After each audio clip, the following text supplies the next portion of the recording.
warahmatullahi wabarakatuh.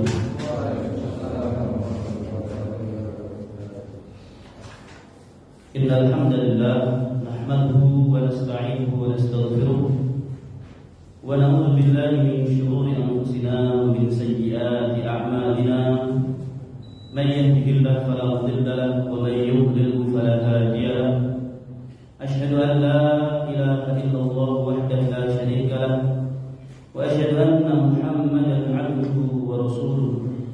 Allahumma shalli wa sallim wa barik ala nabiyyir rahmah wal qudwah wa ala alihi wa sahbihi wa man tamassaka bi sunnatihi ila yaumil qiyamah. Allahumma la ilma lana illa ma 'allamtana innaka antal alimul hakim. Allahumma 'allimna ma yanfa'una wanfa'na bima 'allamtana wa zidna ilma wa arina al-haqqa haqqan warzuqna ittiba'ah wa arina al-batila batilan warzuqna ijtinabah waj'alna mimman yastami'una al-qawla fayattabi'una ahsanah wa adkhilna bi rahmatika fi ibadikas shalihin.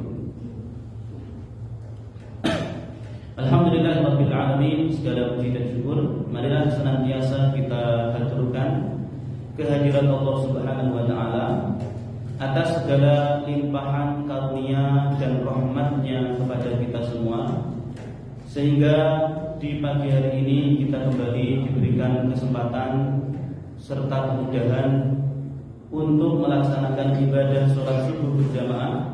Kemudian kita lanjutkan dengan duduk dalam satu majelis untuk thalabul ilmi. Bapak-bapak, ibu-ibu yang dirahmati Allah Subhanahu wa taala, kajian kita pagi hari ini adalah tentang sirah nabawiyah.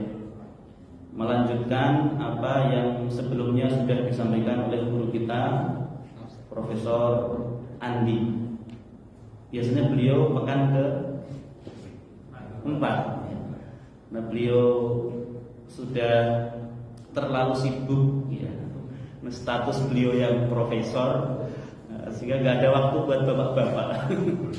Ya, nggak ada yang urusan yang tentu jauh lebih penting dibanding ya, yang jelas beliau sekarang dengan kesibukannya sulit sekali untuk menyempatkan waktu bisa membersamai kita ngaji atau melanjutkan kajian seputar sirah nabawiyah. Maka tak ada gading bukan yang tak ada rotan adapun jadi gitu. Baik. Kajian atau pembahasan sirah nabawiyah yang sebelumnya sudah disampaikan oleh Ustadz Andi, terakhir saya dapat informasi sampai perang Uhud. Tapi pagi hari ini saya ingin sedikit mengulangi dari peristiwa perang Badar. Karena perang Uhud itu ada kaitan erat dengan perang Badar.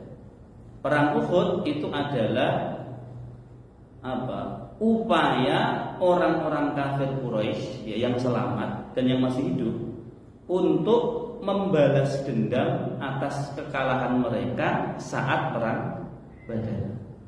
Jadi kita review sejenak, kita ulas sejenak ya, secara singkat peristiwa yang terjadi pada tahun kedua Hijriah dan yang paling besar adalah perang Badar. Nah, kisahnya bermula dari Nabi Shallallahu Alaihi Wasallam. Beliau mendengar kabar atau mendapatkan informasi bahwasanya orang-orang Quraisy baru kembali dari Syam membawa banyak barang dagangan. Jadi kalau dari Syam mau kembali ke Mekah kan lewat jalur Madinah. Dan Nabi mendengar kabar orang-orang Quraisy baru pulang dari negeri Syam membawa banyak harta atau barang dagangan. Nah, rombongan orang Quraisy ini dipimpin oleh Abu Sufyan. Abu Sufyan itu siapa? Tokohnya orang Quraisy. Saat itu belum masuk agama Islam. Karena nanti Abu Sufyan baru masuk agama Islam saat tahun ke-8 Hijriah, ketika peristiwa Fathu Mekah atau penaklukan kota Mekah. Nah, setelah Nabi mendengar kabar tersebut, akhirnya beliau menawarkan kepada para sahabatnya, Gimana kalau kita keluar? Kita cegat orang-orang Quraisy itu, kita ambil harta mereka sebagai ganti harta-harta kalian yang dirampas oleh orang Quraisy saat di kota Mekah. Jadi poin yang harus Bapak pahami, merampas harta orang Quraisy yang dilakukan oleh Nabi dan para sahabatnya untuk kondisi saat itu memang masih diperbolehkan. Ya, tapi jangan sampai nanti karena Bapak memahami Nabi dan para sahabatnya merampas hartanya orang kafir, terus Bapak terapkan untuk kondisi zaman sekarang. Itu konteksnya berbeda, kondisinya berbeda. Masa itu memang masa perang ya. Ada dua kubu antara kaum muslimin dengan orang-orang musyrik yang ada di Mekah. Orang kafir Quraisy merampas hartanya orang mukmin, dan Nabi menawarkan pada para sahabatnya, gimana kalau kita cegat mereka? Kita ambil harta yang mereka bawa sebagai ganti, sebagian harta yang mereka rampas dari kalian. Akhirnya para sahabat setuju, keluarlah Nabi bersama para sahabatnya, jumlahnya sekitar 313 orang. 313 orang. Ketika Nabi meninggalkan kota Madinah, berarti Madinah kosong, tidak ada kepemimpinan. Wong presidennya keluar. Sementara dalam suatu pemerintahan tidak boleh ada kekosongan kekuasaan pemerintahan itu tidak boleh. Maka akhirnya Nabi pun menunjuk seorang sahabatnya yang bernama Abu Lubanah untuk menggantikan posisi beliau sementara waktu ketika Nabi dan para sahabatnya meninggalkan kota Madinah. Ibarat kalau sekarang PLT-nya, PLT sementara selama Nabi meninggalkan kota Madinah. Abu Lubanah ditunjuk sebagai pengganti Nabi untuk ngurusi urusan pemerintahan, sementara yang ditunjuk untuk menggantikan Nabi menjadi imam ketika sholat adalah sahabat Abdullah ibnu Ummi Maktum. Sahabat Nabi yang sebelumnya beliau adalah muadzin, sahabat yang dikenal karena ada kekurangan fisik. Sahabat Abdullah bin Ummi Maktum ini beliau tidak bisa melihat. Kalau bahasa kasarnya itu buta. Dan nanti di surat Abasa itu Allah katakan Ija'ahul Anja'ahul A'ma, ketika datang orang yang buta. Sahabat Abdullah bin Ummi Maktum, beliau muadzinnya Rasulullah. Beliau biasanya adzan yang kedua kalau sholat subuh ya. Jadi kalau waktu pagi di masa Nabi itu adzannya 2 kali. Adzan pertama siapa? Bilal bin Rabah. Kata Nabi, kalau kamu mendengar Bilal bin Rabah adzan, tetaplah makan, enggak apa-apa. Pas kamu puasa, misalnya pas bulan Ramadan atau pas lagi puasa sunnah, lagi sahur kok dengar adzannya Bilal, maka lanjutkan makan. Kenapa? Karena itu belum masuk waktu subuh. Sampai kamu mendengar adzannya siapa? Abdullah bin Ummi Maktum. Nah itu adzan pas masuk waktu subuh. Nah, Abdullah bin Maktum selama Nabi pergi ditunjuk kamu jadi imam selama aku pergi. Nah, sekarang poin ini diperhatikan baik-baik. Lihatlah betapa hebatnya Nabi di dalam membangkitkan motivasi para sahabatnya. Artinya gini, Pak. Sahabat Nabi Abdullah bin Ummi Maktum ini kan secara fisik punya kekurangan. Beliau tidak bisa melihat, orang buta. Kalau ada orang buta misalnya di dalam satu masyarakat atau orang yang secara fisik punya kekurangan, maka biasanya oleh anggota masyarakat itu akan dipandang sebelah mata. Bahkan mungkin ada yang dianggap sebagai beban masyarakat karena dia mungkin tidak bisa apa-apa. Nah, sementara Nabi, pinternya Nabi itu, Nabi ingin menunjukkan bahwa sahabat Abdullah ibn Ummi Maktum itu meskipun buta, beliau tidak mungkin menjadi beban masyarakat. Beliau memiliki sesuatu yang tidak dimiliki oleh orang lain. Yaitu apa? Bagusnya suara beliau, banyaknya hafalan Quran beliau.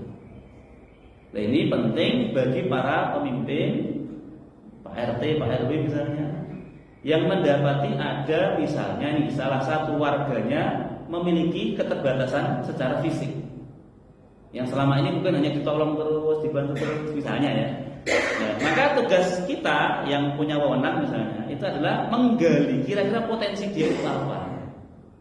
Kemudian diberikan amanah sesuai dengan apa yang menjadi keunggulannya, supaya nanti masyarakat tidak lagi memandangnya sebelah mata, dia bisa memberikan andil dan peran untuk masyarakat. Ya seperti tadi Abdullah bin Maktum, buta mungkin nggak bisa apa-apa, tapi karena suaranya bagus, hafalannya banyak, oleh Nabi ditunjuk sebagai muadzin yang pertama. Terus selama Nabi pergi, beliau ditunjuk sebagai imam menggantikan Nabi Shallallahu Alaihi Wasallam. Baik. Akhirnya Nabi dan 313 sahabatnya tadi keluar meninggalkan kota meninggalkan kota Madinah. Di dalam perjalanan ternyata Abu Sufyan, pimpinan rombongan dagang ini, mengetahui atau mendengar kabar kalau mereka akan dicegat oleh kaum muslimin. Entah siapa yang ngasih tahu, entah bagaimana bocornya berita itu, yang jelas dalam perjalanan itu Abu Sufyan tahu, mendapat kabar kalau mereka akan dicegat oleh kaum muslimin. Sehingga yang dilakukan Abu Sufyan apa? Dia mengutus satu orang anak buahnya untuk segera berangkat ke kota Madinah, ke kota Mekah, mengabarkan kepada penduduk kota Mekah bahwa mereka akan diserang oleh kaum muslimin. Berangkatlah satu orang, memacu kudanya, memacu kendaraannya untuk pergi ke kota Mekah. Begitu sampai di kota Mekah, dia memberitahukan pada pembesar-pembesar Quraisy kayak Abu Jahal, kayak Abu Lahab, Walid bin Mughirah dan lain sebagainya, bahwa mereka akan rombongan Abu Sufyan ini akan dicegat oleh kaum muslimin. Akhirnya di bawah pimpinan Abu Jahal disiapkanlah 1.000 orang. 1.000 orang dengan senjata lengkap, dan 1.000 orang ini orang-orang pilihan yang sudah terlatih berperang, yang fisiknya kuat, yang modalnya banyak. 1.000 orang berangkat dari kota Mekah untuk menyambut kaum muslimin yang ada di kota Madinah. Jadi dari Madinah keluar kaum muslimin, dari kota Mekah keluar orang-orang kafir Quraisy. Dan ini di luar prediksi atau perhitungan Rasulullah Sallallahu Alaihi Wasallam. Karena Nabi kalau direnungkan, Nabi dan para sahabatnya ketika keluar meninggalkan Madinah itu tujuannya untuk apa? Untuk perang atau bukan? Bukan untuk perang. Hanya untuk apa? Mencegah, merampas harta yang dibawa oleh Abu Sufyan dan rombongannya. Sehingga persiapan Nabi pun dan para sahabat itu minim sekali, bahkan kan nggak ada persiapan. Hanya modal berangkat orang lah. Kudanya juga sedikit, untanya sedikit, senjatanya juga sedikit. Ditambah lagi mereka ini masih minim pengalaman dalam berperang. Lah, di tengah perjalanan keluarnya Nabi dari kota Madinah itu, Nabi mendengar kabar kalau keadaan sudah berubah. Nabi tahu kalau orang-orang Quraisy jumlahnya belum tahu awalnya. Orang-orang Quraisy sudah keluar meninggalkan Mekah untuk menyambut kaum muslimin. Akhirnya Nabi menyetop pasukannya, stop dulu. Nabi ingin bermusyawarah. Lalu Nabi bertanya, "Qad taghayyara al-mawqif." Sahabat-sahabatku, keadaan sudah berubah. Yang awalnya kita niatnya hanya ingin mencegat kafilah dagang, rombongan dagang, kan jumlahnya nggak seberapa kalau rombongan dagang. Tapi sekarang keadaan berubah. Kita berpotensi ketemu pasukannya orang-orang Quraisy. Gimana menurut kalian? Kita lanjutkan rencana kita, atau kita balik saja ke kota Madinah, kita batalkan. Itu ditawarkan oleh. Lah, orang-orang sahabat Muhajirin langsung semangat, lanjut Nabi, lanjut. Pokoknya kita sudah siap berjuang dengan ataupun berperang dengan mereka. Yang menjawab pertama kali baru para sahabat Nabi dari kalangan Muhajirin. Dan Nabi belum puas. Nabi pengen satu kata. Lalu Nabi mengulangi pertanyaannya, kalau kalian gimana orang-orang Ansor? Mau tetap melanjutkan rencana kita, walaupun potensinya kita bisa berhadapan dengan pasukan yang jumlahnya lebih besar, atau kita pulang saja karena tidak sesuai dengan rencana. Nah, akhirnya kata orang Ansor, ya Rasulullah, kami tidak akan mengatakan kepadamu seperti yang dikatakan oleh kaumnya Nabi Isa kepada Nabi Isa. Maksudnya apa? Kaumnya Nabi Isa itu kan dulu pernah diajak berperang oleh Nabi Isa. Kata mereka apa? Nabi Isa atau Nabi Musa? Isa ya. Nah, mereka mengatakan apa? Idhab anta wa rabbuka faqatila inna hauna qaidun. Ini ada ayatnya. Musa atau Isa lah ya Nabi. Pergilah kamu bersama Tuhanmu, silahkan berperang. Kami akan nunggu duduk di sini. Itu kurang ajar umpamanya Nabi Isa. Kamu sama Tuhanmu pergi sana berperang, kami nggak mau ikut-ikut gitu. Lah orang-orang Ansar, sahabat Nabi Ansar apa pernyataannya? Kami tidak akan menjadi seperti pengikutnya Nabi Isa ketika berkata kepada Nabi Isa, kami ya Rasulullah akan berperang di hadapanmu, di belakangmu, di kananmu, di kirimu. Kami akan mati-matian membela. Itu komitmen para sahabat Nabi dari kalangan Ansar. Akhirnya apa? Nabi pun gembira dengan tekad semua sahabatnya. Akhirnya apa? Nabi kemudian mengumumkan, Allah sudah menjanjikan kepada kalian bahwa kalian pasti akan bertemu dengan salah satu di antara dua kelompok. Maksudnya dua kelompok itu apa? Nanti dalam perjalanan kita kan keluar nih, nggak janjian sebelumnya, bisa jadi ketemu atau tidak gitu kan? Pas mencegat rombongan dagang bisa jadi ketemu, bisa jadi tidak. Tapi kata Nabi apa? Allah sudah menjanjikan kalian itu pasti nanti akan bertemu salah satu dari dua kelompok. Dua kelompok itu siapa? Satu kelompoknya Abu Sufyan, para pedagang, atau kelompoknya Abu Jahal bersama orang-orang Quraisy. Jadi keluarnya kalian nanti pas keluar meninggalkan kota Madinah, pasti akan ketemu salah satu dari mereka. Kalau nggak ketemu Abu Sufyan dan rombongannya yang para pedagang, mesti kita akan ketemu siapa? Orang-orang Quraisy. Itu sudah dijanjikan oleh Allah. Nah, sebagian sahabat, sebagian itu ya cukup banyak, mereka berharapnya ketemu rombongan para pedagang atau ketemu rombongannya orang Quraisy. Para pedagang. Ya, jadi dalam hati mereka meskipun mereka sudah siap, kami siap berkorban untuk ya Rasul. Dalam hati mereka itu, mereka masih berharap supaya rencana awal mereka betul-betul terrealisasi, yaitu hanya sekedar ketemu para pedagang. Kenapa? Menghadapi mereka lebih mudah. Makanya nanti ada ayat apa? Turiduna aradud dunya wallahu yuridul akhirah. Itu turun ayat di surat Al-Anfal. Kalian menginginkan dunia sementara Allah menginginkan untuk kalian apa? Akhirat. Kalian pengen ketemu rombongan para pedagang, maka Allah ketemukan kalian dengan siapa? Orang-orang Quraisy. Nah, sehingga seperti itu ya. Baik. Nah, singkat cerita, Nabi dan para sahabatnya kemudian terus melanjutkan perjalanan. Nah, rombongan Abu Sufyan itu Pak, sebenarnya mereka sudah berhasil selamat menghindari pertemuan dengan kaum muslimin. Ibarat kalau kaum muslimin mau mencegat ini rombongannya Abu Sufyan. Kaum muslimin ingin mencegat, Abu Sufyan itu sudah berhasil mencari jalur lain, rute lain, sehingga mereka sudah lepas dari kesempatan untuk dicegat oleh kaum muslimin. Ibarat sudah lepas dari bahaya dalam anggapan mereka. Nah, karena Abu Sufyan merasa sudah aman, nggak mungkin akan dicegat oleh kaum muslimin. Akhirnya Abu Sufyan mutus satu orang lagi, sana pergi ke Mekah, cari cegat orang Mekah yang keluar.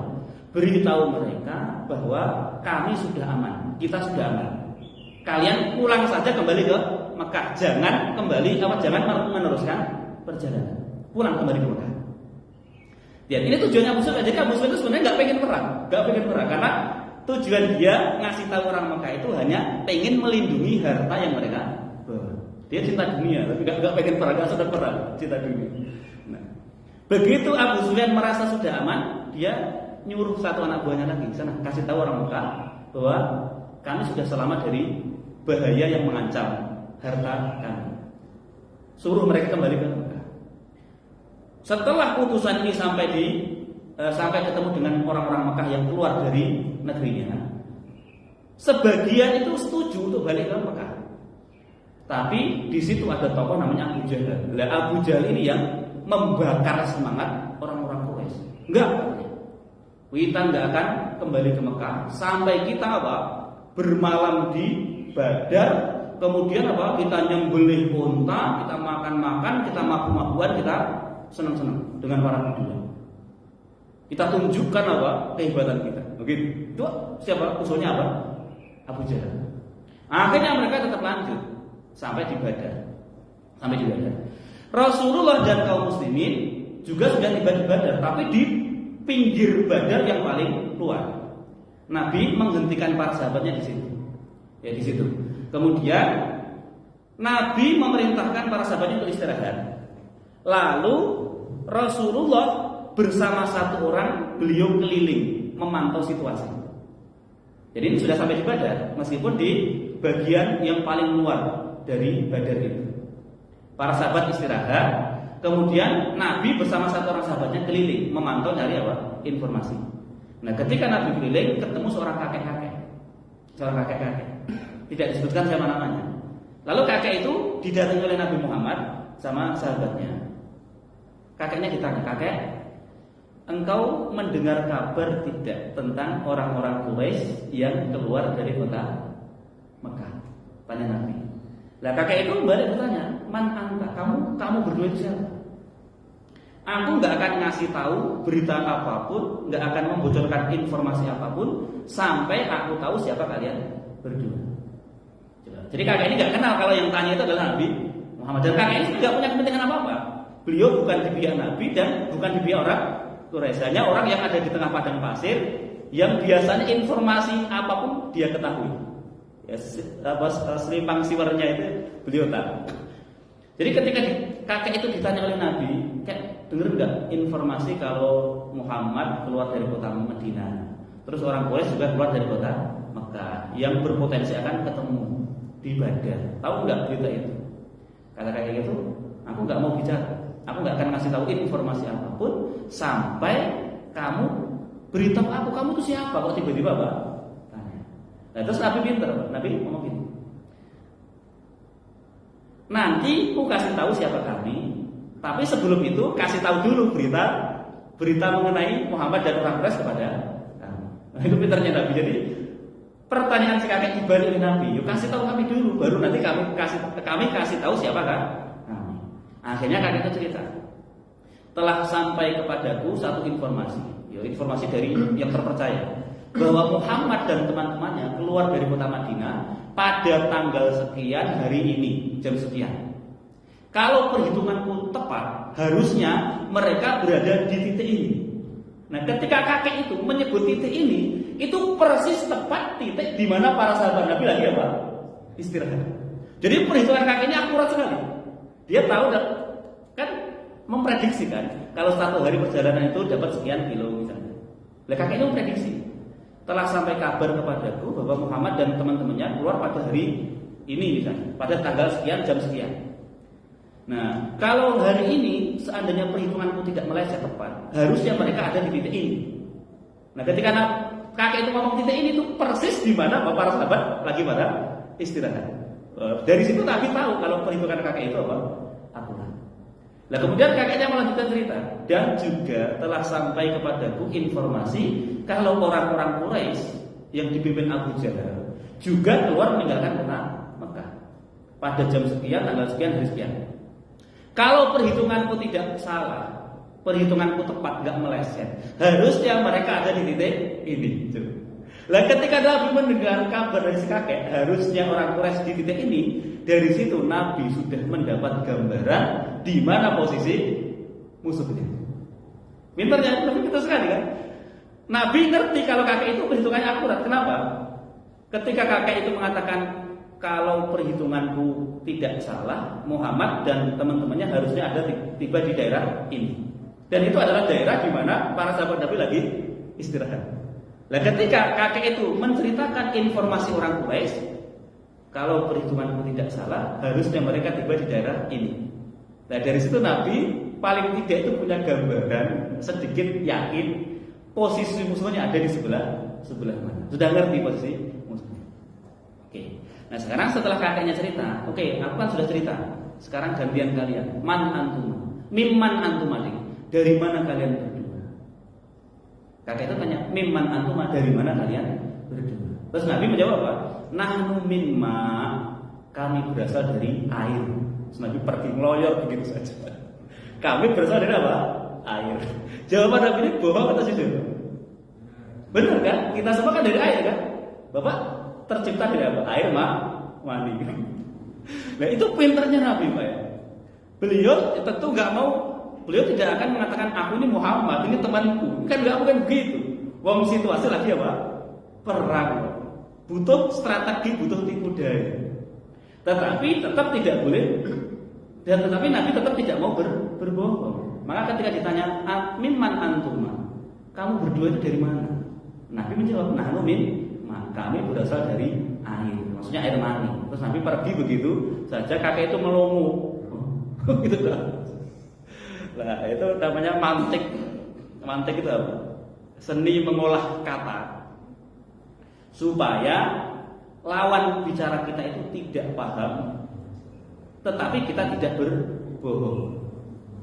Jadi kalau Bapak dihadapkan pada situasi di mana harus mengolah kata, ya, supaya lawan bicara Bapak itu nggak paham, tapi Bapak juga tidak jatuh ke dalam perbuatan apa? Dusta atau bohong. Itu kalau di pesantren-pesantren dipelajari ilmu mantik. Kayak Nabi tadi. Nabi kan nggak mau menginformasikan bahwa aku ini sahabat, aku ini Muhammad, ini sahabatku. Terus sekarang para sahabatku lagi istirahat di sono, kan nggak bisa begitu, wong lagi perang. Maka Nabi menggunakan kepandaiannya tadi mengatakan nahnu min ma. Kami dari apa? Dari air. Berasal dari air. Bapak juga bisa begitu ya. Dalam momen-momen tertentu saya mencoba gini lah misalnya. Bapak misalnya nggak masuk kerja misalnya, jadi bolos, nggak masuk kerja bolos gitu kan. Karena mungkin bangun kesiangan. Baru bangun itu telepon atasan. Pak, sampai di mana? Kok belum sampai di kantor? Bapak pasti telepon baru bangun tidur. Bapak mau menjawab, wah baru bangun tidur kan nggak enak kan? Jam segini kok baru bangun tidur. Akhirnya Bapak keluar rumah dulu ke jalan. Masih di jalan ini, masih di jalan. Padahal baru bangun apa? Tidur. Bohong nggak? Nggak bohong kan? Karena Bapak ketika ngomong masih di jalan betul-betul keluar ke rumah ke jalan, masih di jalan. Coba, itu mati tau. Habis itu telepon masuk rumah lagi, baru mandi, baru sarapan, baru berangkat. Lah yang telepon atasan Bapak, tahunya Bapak sudah dalam perjalanan menuju apa? Kantor. Padahal masih di jalan itu apa? Jalan di depan rumah. Nah itu namanya apa? Mantik. Saat tak ajari Pak, ya kalau terlambat itu gitu jalannya. Nah, ya itu kalau dalam momen-momen tertentu, ya nggak apa-apa. Karena apa? Apalagi kalau Nabi kan dalam situasi apa? Perang. Baik. Akhirnya Nabi kembali ketemu dengan para sahabatnya. Dalam keadaan beliau sudah mendapat informasi di mana posisi musuh. Nah kemudian Nabi gantian yang istirahat, kemudian beberapa sahabatnya patroli keliling memantau informasi. Nah ketika keliling itu para sahabat Nabi berhasil menangkap 2 orang. Dan ternyata 2 orang ini adalah pelayan yang dibawa oleh orang-orang Quraisy. 2 orangnya akhirnya ditangkap oleh para sahabat Nabi, dibawa ke markasnya kaum muslimin, tempat istirahatnya kaum muslimin. Lalu 2 orang ini diinterogasi.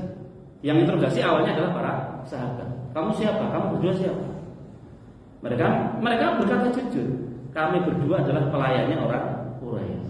Kata sahabat apa? Bohong kalian. Padahal 2 orang itu sudah berkata jujur, tapi yang menginterogasi malah memaksa mereka mengatakan bohong, kalian berdua pasti anak buahnya Abu Sufyan. Ya karena para sahabat Nabi itu berharap agar ketemunya siapa? Abu Sufyan. Mereka jujur mengatakan kami ini adalah pelayannya orang Quraisy. Tapi yang menginterogasi malah bohong kalian. Kalian pasti anak buahnya Abu Sufyan. Dipukuli 2 orang ini. Di dalam proses interogasi ternyata biasa ya pukul-pukul itu. Akhirnya 2 orang ini yang mau nggak mau, dan mereka sudah berkata jujur malah dipukuli, malah ya sudah akhirnya mengikuti apa maunya orang Islam. Ya udah kalau gitu kami adalah anak buahnya siapa? Abu Sufyan. Nah dialog mereka itu didengar oleh Nabi. Padahal Nabi awalnya lagi sholat. Setelah Nabi selesai sholat datang ke tempat interogasi itu, lalu Nabi ngomong sama sahabatnya, kalian ini gimana sih? Ketika mereka berdua berkata jujur, malah kalian bohong. Malah kalian pukuli. Ketika mereka berdua berkata bohong, malah kalian biarkan. Maksudnya apa ya? Nabi tahu kalau mereka berdua itu sebenarnya adalah pelayannya orang Quraisy. Lah Nabi tahunya dari mana? Oh, Nabi kok banyak informasi. Dari wahyu bisa, dari Jibril bisa, gampang gitu. Nah, jadi Nabi itu kayak negur sahabatnya, kalian ini gimana sih? Ketika mereka berkata jujur, ngaku bahwa mereka adalah pelayannya orang Quraisy, malah kalian paksa mereka berbohong gitu kan? Kalian pukuli gitu kan? Lah begitu mereka ngaku sebagai anak buahnya Abu Sufyan, padahal itu bohong, malah kalian lepaskan. Nabi kasih tahu mereka itu betul-betul anak buahnya siapa? Orang Quraisy. Terus kemudian Nabi yang memegang kendali untuk menginterogasi. Nabi tanya, sekarang tuan-tuan kalian itu di mana? Orang Quraisy di mana posisinya? Dua orangnya cerita, mereka sekarang lagi istirahat di sebelah sana, di belakang bukit yang jauh itu. Nah ternyata informasi dari dua orang ini persis seperti yang didapatkan Nabi dari kakek yang sebelumnya ditemui Nabi tadi. Lalu Nabi tanya lagi, siapa saja yang ikut di sana? Disebutkan tokoh-tokohnya, ada Abu Jahal, ada ini. Pembesar Quraisy semuanya ikut keluar saat perang Badar. Dia nggak ikut cuma satu, Abu Lahab. Abu Lahab itu pengen ikut sebenarnya, tapi takdir dia lagi apa?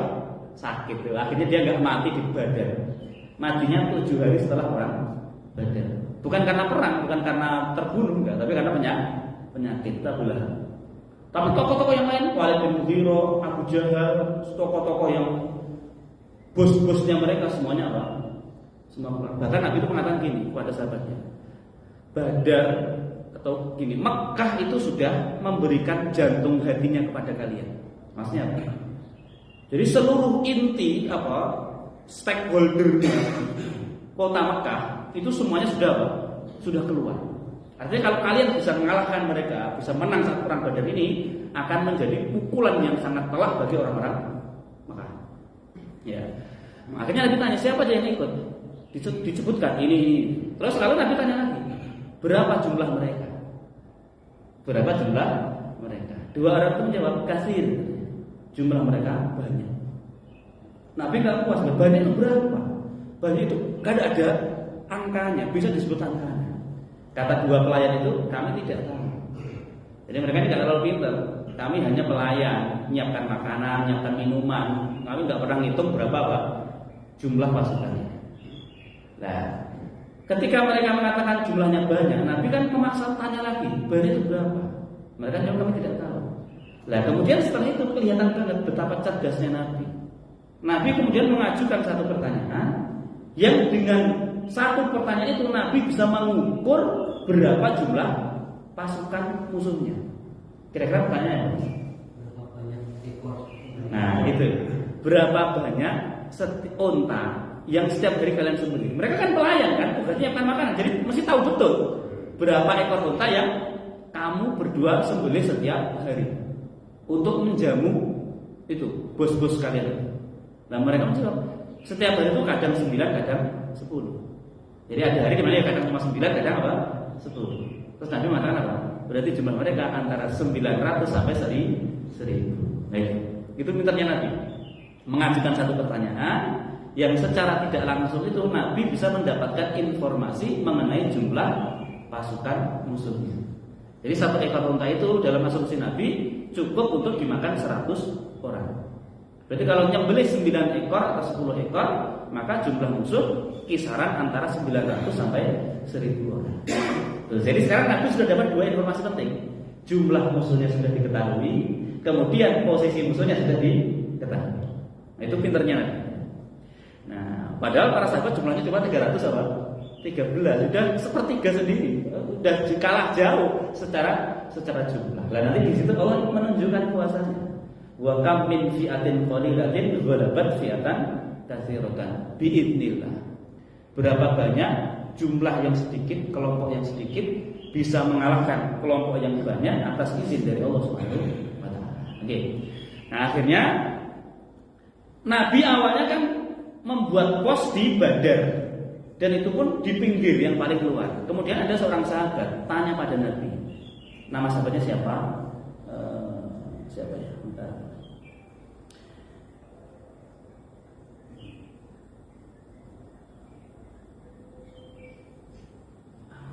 Nggak ketemu, nanti kalau ketemu. Ya, yang jelas ada seorang sahabat tanya pada Nabi, ya Rasul, kita di sini, engkau membuat pos di sini, artinya membuat base camp di sini, itu berdasarkan perintah Allah atau hasil ijtihadmu sendiri, hasil apa? Pemikiranmu sendiri, atau bagian dari strategimu sendiri. Kalau kita membuat pos di sini itu adalah perintah Allah, maka sudah. Kalau Allah sudah perintahkan kan nggak boleh ada yang usul, kan? Nggak boleh ditawar lagi. Allah sudah bilang ya harus. Nah. Tapi kalau ini hanya hasil pertimbanganku sendiri, maka aku punya usul yang lain. Terus kata Nabi apa? Ya aku di sini itu hanya berdasarkan pertimbanganku sendiri. Artinya tidak ada keputusan Allah di mana mereka harus istirahat atau harus membuat pos. Lalu kata sahabat ini apa? Begini ya Rasul, kalau menurut perhitunganku kita di situ nggak pas. Yang lebih pas adalah kita maju lagi sampai ketemu sumur yang paling jauh, yang ada di badan. Kita kuasai sumber air itu, kita kuasai sumur itu, sehingga nanti ketika terjadi peperangan, di saat kita kehausan, kita punya persediaan air. Sementara orang Quraisy tidak memiliki sumber air. Itu usulnya seorang sahabat. Saya lupa namanya. Nanti kalau ketemu saya sampaikan. Kata sahabat ini, ya Rasul, di situ nggak pas. Kalau menurut perhitungan kan, dan sahabatnya juga ahli strategi, nggak pas, nggak cocok lah, kurang strategis kita di sini. Bagaimana kalau kita maju lagi sampai ketemu sumur yang paling jauh, yang paling jauh. Kita kuasai sumber air itu, sehingga nanti ketika perang terjadi, kita masih punya stok air. Kalau kehausan kita bisa langsung minum. Sementara orang Quraisy tidak memiliki sumber air. Itu katanya apa? Benar. Ide yang cemerlang. Itu betapa bijaknya Nabi. Meskipun beliau seorang pemimpin, saat itu jadi pemimpin perang, seorang Nabi, tetapi beliau tidak selalu egois supaya ide dan strateginya yang dituruti. Ketika beliau melihat dan mempertimbangkan usul para sahabatnya lebih strategis, lebih brilian, maka beliau tidak malu untuk mengalahkan kehendaknya dan mengikuti usul dari para sahabat. Akhirnya betul dituruti oleh Nabi. Ide yang cemerlang. Nabi dan para sahabatnya akhirnya maju sampai ketemu sumber air yang paling dalam di badan. Nabi menguasai sumber air itu. Baik, di malam hari sebelum terjadi peperangan, itu adalah malam yang paling yang paling panjang bagi Rasulullah. Semua sahabat Nabi terlelap tidur karena mereka harus menyiapkan fisik mereka untuk menghadapi musuh besok. Sementara Nabi malam itu nggak tidur sama sekali. Nabi itu semalaman sholat di bawah pohon yang besar, diceritakan di bawah pohon yang ada pohon juga. Ini menurut penuturan seorang sahabat. Ya, di malam itu manusia satu-satunya yang di malam itu, ya malam sebelum terjadi pertumpahan darah, terjadi peperangan. Semua sahabat Nabi terlelap tidur. Satu-satunya yang bangun adalah Rasulullah. Beliau di bawah pohon sholat sampai nangis. Nabi khawatir sekali dari itu. Nabi itu betul-betul khawatir dari itu. Beliau memikirkan keselamatan para sahabatnya. Kenapa Nabi khawatir? Sampai akhirnya gini, Nabi itu doanya itu apa? Ya Allah, kalau sampai kami kalah, kalau sampai kelompok kami kalah, niscaya Engkau tidak akan lagi disembah di muka bumi ini. Coba. Itu kan doa yang kalau bahasa kita, ya Allah, segitunya Nabi doa kepada Allah, memohon kemenangan. Ya Allah, kalau sampai kami ini hancur, kami kalah, kelompok kami kalah, niscaya Engkau tidak akan lagi disembah di muka bumi. Nabi ulang-ulang doa itu. Sampai akhirnya Abu Bakar menenangkan Nabi. Ya Nabi, sudah jangan segitu-gitunya kan. Insya Allah pasti akan menunaikan janjinya, memberikan pertolongan kepada. Nah, coba. Ini adalah motif keadaan yang bertolak belakang, berbeda sekali dengan keadaan ketika Nabi hijrah. Pokoknya sama Rasulullah dan Abu Bakar. Ketika Nabi hijrah juga, saat di dalam gua ada Rasulullah dan Abu Bakar. Musuhnya di luar gua. Yang paling khawatir siapa? Abu Bakar. Abu Bakar ketakutannya kayak apa? Sedihnya kayak apa? Terus Abu Bakar ditenangkan oleh Nabi. Gak usah sedih wahai Abu Bakar. Allah bersama kita. Enggak usah khawatir, tenang, Allah bersama kita. Itu ketika Nabi hijrah. Tapi saat mau perang Badar kebalik. Yang khawatir siapa? Rasulullah. Yang menenangkan siapa? Abu Bakar. Nabi nangis sedih terus betul-betul khawatir sampai doanya kayak gitu. Ya Allah, kalau sampai kami kalah, engkau tidak akan lagi disembah di muka bumi. Yang menenangkan malah Abu Bakar. Abu Bakar, kok Nabi doanya sampai segitunya? Ya Rasul tenang dan insya Allah Pak, Allah akan menunaikan janjinya. Engkau pasti akan ditolong. Coba. Yang membedakan keadaan itu apa? Kenapa Nabi pas hijrah bisa begitu tenang? Padahal musuh sudah di depan mata. Nabi juga nggak punya senjata saat itu. Sementara saat perang Badar, Nabi betul-betul apa? Khawatir. Yang membedakan apa? Yang membedakan adalah persiapan. Nah, inilah pentingnya apa? Nabi itu mengajarkan pada kita tentang pentingnya al-akhdhu bil asbab. Totalitas di dalam mempersiapkan segala sesuatu. Ketika hijrah, itu Nabi sudah maksimal di dalam persiapannya. Kalau secara sebab dari sisi asbabnya sudah dilakukan semua, ya selebihnya tinggal pasrah kepada Allah. Beliau sudah totalitas Pak, nyari teman, kendaraan sudah disiapkan, kemudian penunjuk jalan sudah dibayar, kemudian strategi sudah diatur. Yang menggantikan beliau tidur di rumahnya ada Ali, nanti yang ngantar makanan ke gua Sur ada Asma putrinya Abu Bakar. Semua strategi sudah dijalankan. Step demi step, tahapan demi tahapan sudah dilakukan. Maka yang perlu dilakukan Nabi apa? Ya tinggal pasrah kepada Allah. Jadi Nabi tidak perlu khawatir. Kenapa? Beliau sudah merasa maksimal di dalam menjalankan sebab-sebab keberhasilan untuk hijrah ke Madinah. Sementara ketika perang Badar, Nabi itu merasa persiapannya belum ada. Kenapa?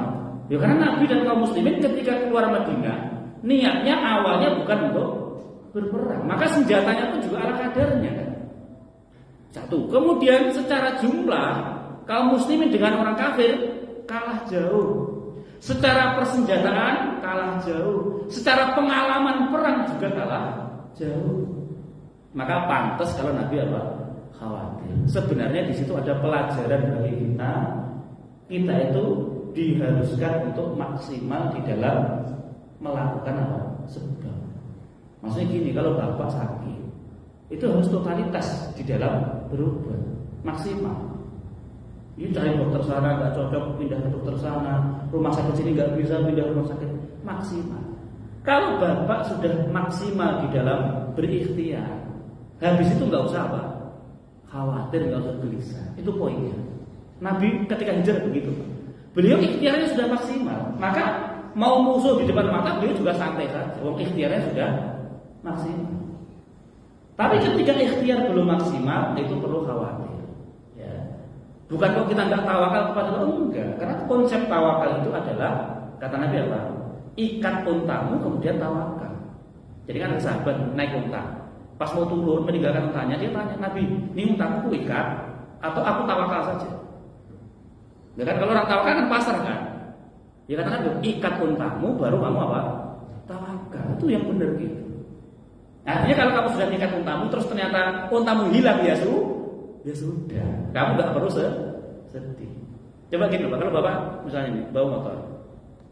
Bapak karena saking merasa tawakalnya, kunci motor sengaja ditinggal gantung di motor gitu. Bapak prinsip ya aku tawakal sama Allah. Kalau hilang ya hilang. Kalau rezeki ya tetap menjadi milik. Begitu keluar dari masjid, Bapak lihat motornya hilang. Coba. Sedihnya kayak apa? Mesti Bapak kecewa. Mesti menyesal. Duh, coba tadi kuncinya aku ambil. Mesti ada penyesalan. Tapi kalau Bapak sudah maksimal, motor sudah dikunci, sudah ditutup kuncinya. Kalau perlu tambah apa? Gembok. Kok masih hilang? Itu Bapak bisa tenang. Berarti memang itu kehendak Allah. Aku sudah maksimal di dalam berikhtiar supaya motorku tidak hilang. Kok tetap hilang ya sudah, masya Allah, semuanya kehendak. Nah di situ itu pentingnya apa? Maksimal di dalam berikhtiar. Baik. Oke, ya itu di malam hari. Nabi betul-betul nangis, sholat sepanjang malam. Nah di pagi harinya, ketika Nabi mengatur para pasukan, kalau sekarang ya luruskan pasukan, disiapkan dulu kan. Nah ada satu kejadian juga. Ada satu kejadian, ada seorang sahabat yang barisannya itu malah menonjol. Sebentar, tadi saya ingat nama sahabatnya adalah Khabbab ibnul Mundhir. Jadi sahabat yang usul mengenai tempat yang strategis tadi namanya adalah Khabbab ibnul Mundhir. Ketemu di sini Khabbab ibnul Mundhir. Nah, di pagi hari ketika hari akan terjadi bentrok dengan orang Quraisy, Nabi mengatur pasukannya. Diluruskan dulu, dikasih motivasi penyemangat dulu. Nah, ketika Nabi mengatur pasukannya, ada seorang sahabat itu yang softnya itu dia nggak lurus, Pak. Di saat misalnya nih barisannya lurus, ada satu orang yang softnya menonjol, maju sendiri. Akhirnya Nabi dengan apa namanya? Dengan busur panahnya memukul perut sahabat itu. Luruskan, wahai. Namanya adalah siapa namanya? Ada ingat?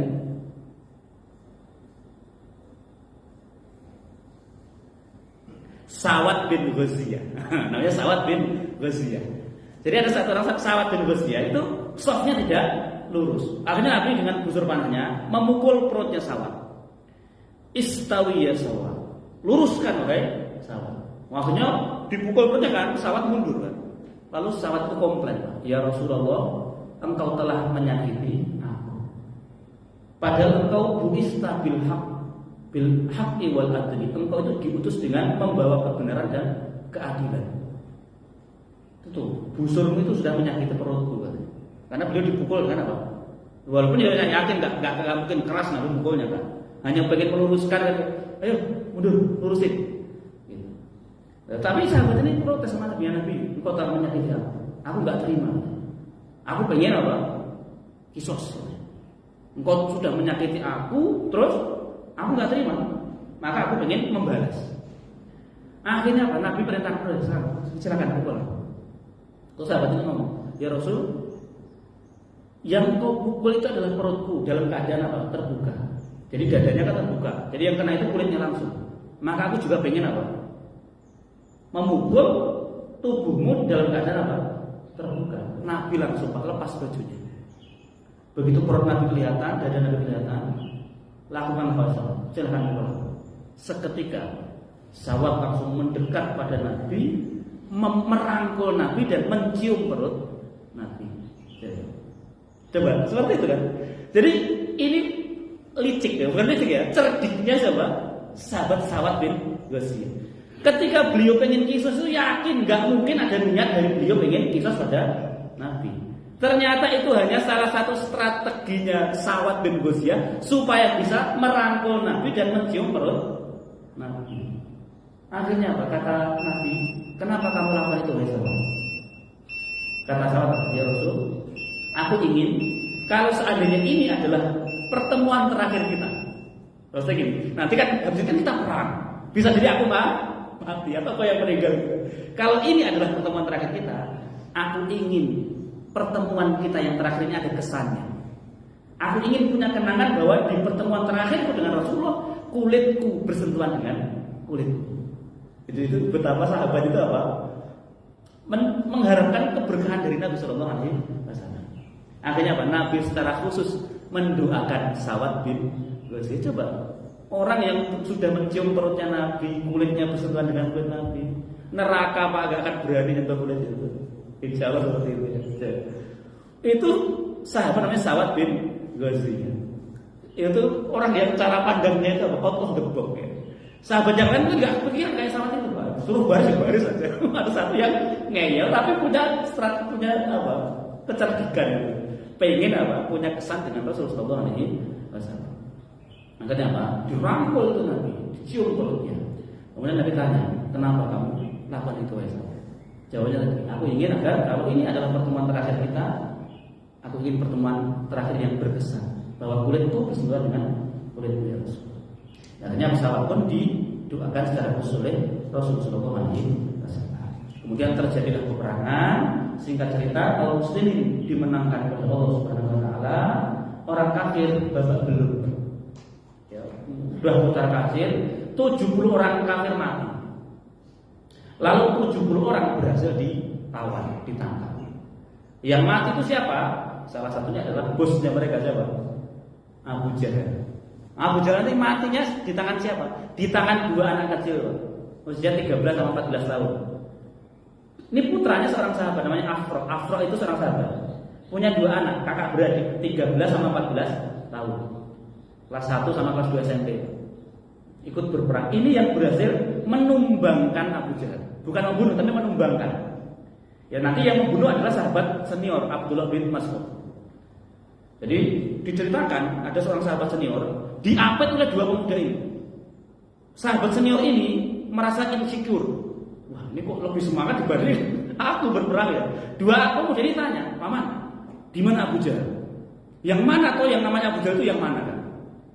Lalu kata sahabat senior ini, "Tuh, kenapa kok kalian nyari Abu Jahal ngapain?" Lalu dua orang menjawab, "Kami sudah bersumpah, kalau kami melihat ketemu Abu Jahal, kami bunuh dia atau dia bunuh kami." Itu seorang 13-14 tahun sudah punya apa? Tekad sekuat itu.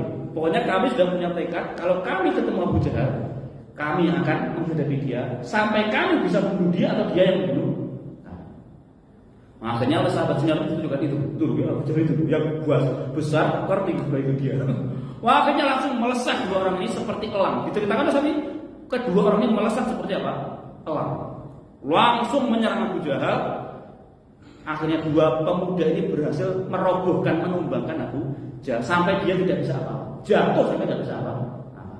Akhirnya datang Abdullah bin Mas'ud menginjak-injak Abu Jahal dan menebas Abu Jahal. Matilah Abu Jahal di tangan Abdullah bin Mas'ud radhiyallahu anhu. Begitulah cara Allah menghinakan musuh-musuhnya.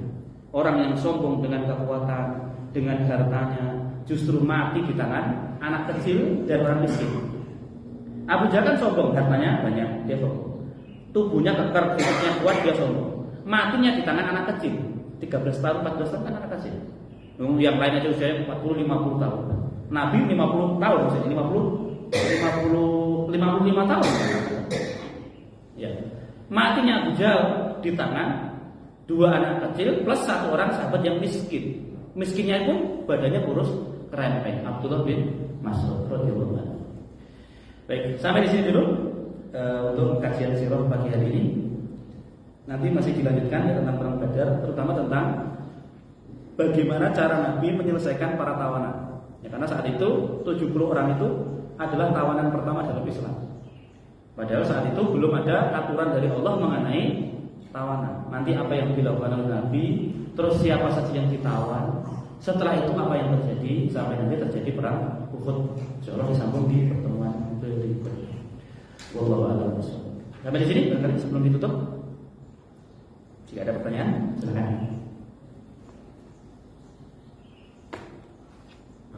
Ya, silakan. Assalamualaikum warahmatullahi wabarakatuh. Waalaikumsalam. Saya mau tanya mengenai tawakal tadi. Saya pernah dengar ceramah, ya. Itu kalau kita justru misalkan karena pengen tawakal, terus tapi kita pasrahnya salah, misalkan nggak sakit, atau misalkan soal rezeki ya kita nggak usah bekerja, nanti kan rezeki dari Allah ya. Sudah kita nggak usah ngapain, ataupun sakit nanti akan sendiri tak tawakal sama Allah. Justru itu nggak boleh karena itu masuk kategorinya itu karena menguji Allah gitu. Nah, itu gimana teman-teman? Iya. Itu adalah konsep tawakal yang tidak benar. Jadi bagi orang-orang yang punya pemahaman seperti itu, menganggap bahwa tawakal itu adalah duduk berdiam diri, tidak perlu berbuat apa-apa, biar Allah yang mengatur segalanya. Itu tidak pas, tidak benar. Karena tawakal itu yang pas adalah amalul qalb. Tawakal itu urusan apa? Hati. Jadi tawakal itu amalnya hati. Fisikmu capek dulu, keringetan dulu, sudah pontang-panting dulu, tapi hatimu tetap bergantung kepada Allah. Itu tawakal yang benar. Nah, ada pun pemahaman bahwa kalau orang ngakunya tawakal, misalnya masalah rezeki, udahlah aku nggak usah kerja, di rumah saja. Kalau Allah ngasih rezeki, ya ngasih rezeki. Terus ada anggapan bahwa itu apa? Menguji Allah. Ya bisa jadi. Ya bisa jadi. Walaupun saya belum menemukan redaksi dari kitabnya para ulama atau mungkin keterangan dari Nabi, saya belum mendapati redaksi seperti itu. Tapi kalau dilogikakan, dianalogikan, ya bisa jadi. Ya. Dia seakan-akan pengen nantangin Allah. Ya Allah, kalau katanya rezeki sudah diatur, aku juga perlu kemana-mana gitu. Silakan kasih. Itu kan menurut akal dia. Ya, padahal konsep tawakal yang benar itu sudah dijelaskan oleh Nabi. Kalau seandainya kalian bertawakal dengan sebenar-benarnya tawakal, niscaya kalian akan diberi rezeki sebagaimana seekor burung diberi rezeki oleh Allah. Jadi makhluk yang dijadikan contoh atau permisalan oleh Nabi tentang konsep tawakal itu adalah seekor burung. Terus apakah Nabi kemudian berhenti sampai di situ? Enggak. Nabi masih melanjutkan. Burung itu kalau pagi keluar meninggalkan sarangnya dalam keadaan perut kosong, terus pulang-pulang perutnya sudah kenyang. Nah, jadi ada aktivitas di situ, ada ikhtiarnya burung. Jadi burung nggak hanya dekem di sarangnya nunggu makanan jatuh dari langit, enggak. Tetap harus meninggalkan sarang. Bapak juga begitu. Walaupun bapak mungkin nggak punya pekerjaan misalnya, baru di PHK misalnya. Udah niatkan saja, pokoknya pagi keluar rumah. Kemana aja, pokoknya keluar rumah. Pulang kapan? Saatnya orang pulang kerja ya bu. Pulang. Jangan di rumah terus sampai istri marah. Bu keluar sana tuh pak. Jangan begitu pak. Itu pak. Jadi konsep tawakal itu jangan sampai menjadi amalan jawarih, anggota badan. Kita capek, kita puntang-panting, tapi hati udah pasrah, nggak usah khawatir, itu tawakal. Begitu, Allah. Misalnya burung sekarang dikasih umpan. Burung dikasih umpan. Ya, nggak apa-apa. Kalau burungnya ada yang ngasih umpan, itu nggak masalah. Sama kalau bapak sudah ada yang jamin, ya nggak usah kerja. Saya mau loh pak, bapak Ustadz nggak usah kerja lagi. Saya penuhi kebutuhan bapak. Mau pak saya, serius. Nah kalau ada yang seperti itu kan, nah itu kalau dalam Al-Hikam Ibnu Athaillah itu namanya makom tajrid. Makom tajrid apa? Ketika bapak bisa fokus ibadah tanpa perlu apa? Kerja. Kenapa? Ada yang menjamin. Kayak anak gini, anak bapak yang ada di pesantren misalnya. Dia kan fokusnya apa? Belajar saja, nggak usah mikir nyari duit. Ketika dia sudah di pesantren, padahal bapak masih bisa mencukupi dia, kok kepikiran nyari duit itu malah turun derajat. Sekarang lagi, anak bapak di pesantren, bapak sudah ngomong, nak fokus saja belajar. Masa duit gampang sudah. Kebutuhanmu tak penuhi, SPP tak bayar, sudah nggak usah mikir duit. Lah kok anak inisiatif malah jualan misalnya, nyari duit, itu malah turun level pak. Kenapa? Uang sudah di makom tajrid, kok malah pengen masuk ke makom asbab. Kalau bapak ada di makom asbab, maksudnya gini, dapat duit kalau kerja, itu jangan berusaha untuk pindah ke makom tajrid. Tajrid itu apa? Udahlah, capek kerja, nggak usah kerja aja gitu. Biar dapat apa? Duit secara langsung dari Allah. Ya, gak akan ketemu, pak, gak akan ketemu.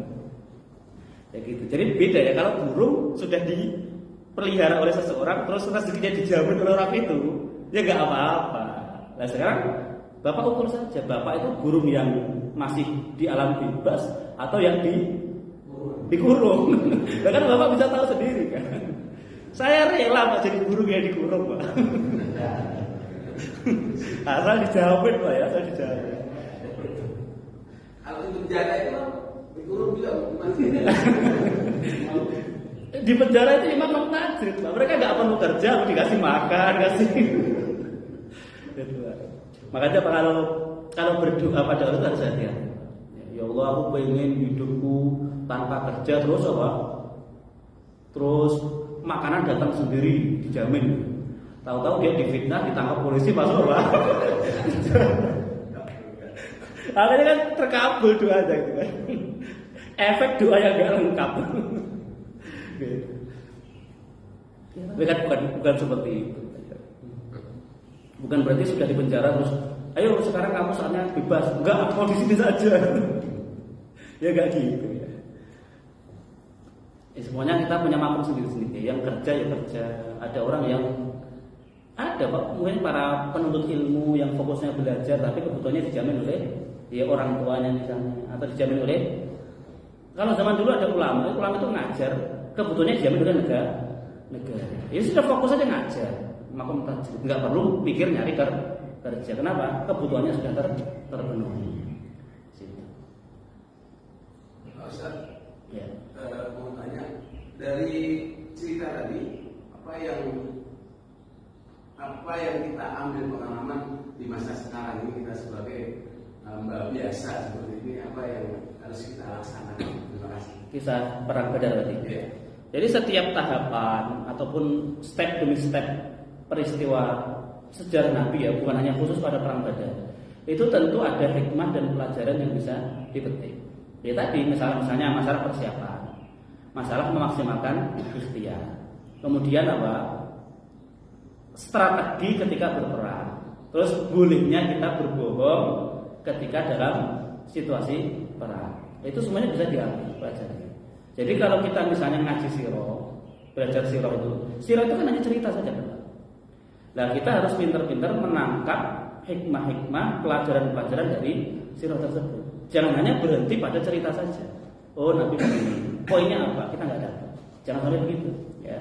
Maka saat perang Badar tadi kita satu di antara hikmahnya ya, pelajaran yang bisa kita petik dan bisa kita terapkan dalam sekarang, itu jangan terperdaya oleh jumlah yang banyak. Ya, wa kam min fi'atin qalilatin ghalabat fi'atan katsiratan bi'idznillah. Berapa banyak jumlah yang sedikit bisa mengalahkan jumlah yang banyak atas izin dari Allah. Jadi jangan berkecil hati kalau misalnya kamu dalam jalan yang baik, jalan kebenaran dan jumlahmu hanya sedikit, itu jangan berkecil hati. Kenapa? Kaum muslimin saat perang Badar jumlahnya hanya 300-an, ternyata bisa mengalahkan yang 1000-an. Ya maka kalau Bapak buat majelis ngaji, pesertanya cuma 3 orang, 6 orang, itu enggak usah sedih. Ya itu tanamkan saja, bisa jadi dari kelompok yang sedikit ini nanti akan muncul kebaikan yang besar. Saya pun juga berusaha begitu Pak. Yang ngaji cuma 1 orang, 2 orang, ya enggak masalah. Ya kenapa? Bisa jadi dari 2 orang itu nanti dia ngajar lagi, ya kan? Muridnya lebih banyak juga. Murid-muridnya ngajar lagi, akhirnya awalnya hanya 2 orang, tapi kebaikan akan terus berlanjut. Nah seperti itu. Ya. Kemudian perkara konsep tawakal tadi, itu juga bisa kita petik. Ya artinya kenapa kok Nabi pas perang Badar malamnya khawatir? Karena Nabi merasa belum maksimal di dalam berikhtiar.